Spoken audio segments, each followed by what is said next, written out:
ग्रामीण भागात पोलिसांच्या आशीर्वादानं अवैधरित्या दारूधंदे जोमात। एका धंदेवाल्याला तुपाशी तर दुसऱ्याला उपाशी। सांगोला विशेष प्रतिनिधी विकास गंगणे।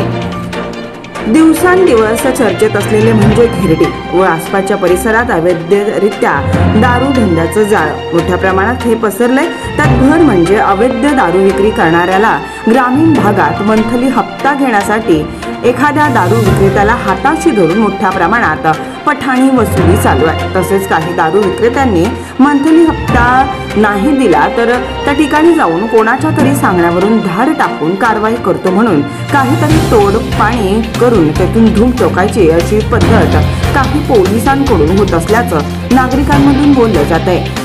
या आउटपोस्टमध्ये 2 ते 3 या संबंधित विभागा पोलिसांचे वेगवेगळे वसूलदार आहेत। येणाऱ्या तक्रारीकडे डोळेझाक करण्याची प्रथाच विभागात सुरू आहे। काम चुकात असलेल्या अधिकाऱ्यांना घराचा रस्ता दाखवायला पाहिजे, मात्र तसं होताना दिसत नाहीये। त्यामुळेच या विभागातील अधिकारी मजेत आहेत। आमदारांच्या तक्रारींची दखल न घेणारे अधिकारी सर्वसामान्यांच्या तक्रारीची काय दखल घेणार?